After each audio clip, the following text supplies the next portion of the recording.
রাত 12টার পরে শপিং শেষ করে বাসায় ফিরে তখন কি আর কারো রান্না করতে ইচ্ছা করে বলেন? কিন্তু কি করব, এটাই সংসার। শরীরটা একদমই চলতেছিল না, কিন্তু কি করব, সেহরিতে রুই মাছের মাথা দিয়ে মুড়ি ঘন্ট খাওয়ার বায়না করলো। তাই ঝটপট করে সবকিছু রেখে চলে আসলাম রান্নাঘরে। মুড়ি ঘন্ট রান্না করার জন্য কড়াইতে এলাচ, দারচিনি, তেজপাতা দিয়ে দিলাম তেলের মধ্যে। এরপরে দিয়ে দিলাম পেঁয়াজ। পেঁয়াজটা একটু ভাজা ভাজা হয়ে আসলে তার মধ্যে আদা বাটা, রসুন বাটা দিয়ে একটু নাড়াচাড়া করে কাঁচা গন্ধ যখন চলে গেল তখন দিয়ে দিলাম গুঁড়া মশলাগুলা। আমি এখানে মরিচের গুঁড়া, হলুদের গুঁড়া, ধনিয়ার গুঁড়া, জিরার গুঁড়া এবং গরম মশলার গুঁড়া দিয়েছিলাম। গুঁড়া মশলাগুলা যেন পুড়ে না যায় এজন্য আমি একটু পানি অ্যাড করেছি।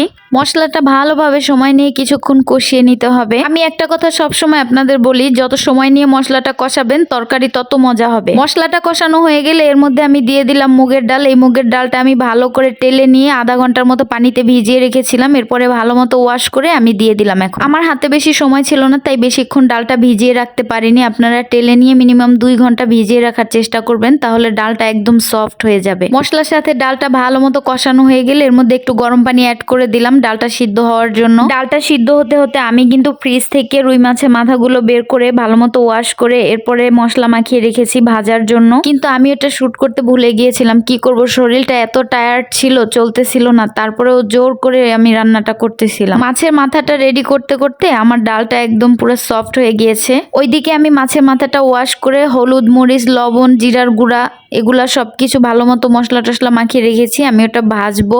আর ডালটা দেখেন সফট হয়ে গেছে। আমি একটা আপনাদের হাত দিয়ে টিপ দিয়ে দেখাই, দেখেন একদম পুরো সফট হয়ে গেছে। এরপরে ঝোলের জন্য আমি পানি অ্যাড করব এর মধ্যে। পানিটা যখন বলক চলে আসবে তখন আমি দিয়ে দিব ওই যে মাছের মাথা ভেজে রেখেছিলাম সেগুলো আস্তে আস্তে দিয়ে দিব। এখানে কিন্তু বেশি পানি অ্যাড করবেন না ঝোলের জন্য। আপনি যতটুকু ঝোল রাখবেন ততটুকুই আপনি পানি অ্যাড করবেন, কারণ মাছের মাথাটা ভালো মতো এটা ভাজা হয়ে গেছে, কড়া ভাজা, তার মধ্যে ডালও সিদ্ধ হয়ে গেছে। তো আপনার জাস্ট একটু আঠালো আঠালো একটা ভাব চলে আসা পর্যন্ত আপনি এটা রান্না করতে থাকবেন। দেখেন এটা রান্না করতে করতে মাছের মাথাগুলো লেটা বেটা হয়ে গেছে। এই পর্যায়ে এসে আপনি লবণটা ভালোভাবে চেক করে নেবেন। তারপরে সুন্দর একটা ঘ্রাণ আসার জন্য দিয়ে দিলাম ভাজা জিরার গুঁড়া। ভাজা জিরার গুঁড়া দেওয়ার আগে আপনারা একটা পেঁয়াজ রসুনের ভাজনা অ্যাড করতে পারেন, এটাতেও অনেক মজা লাগে, কিন্তু আমার হাতে সময় ছিল না তাই আমি এইভাবেই রান্না করেছি। কিন্তু তাতে কিন্তু স্বাদের কোনো কমতি হবে না। ভিডিওটি যদি ভালো লাগে অবশ্যই লাইক, কমেন্ট, শেয়ার করে পাশে থাকবেন। আল্লাহ হাফেজ।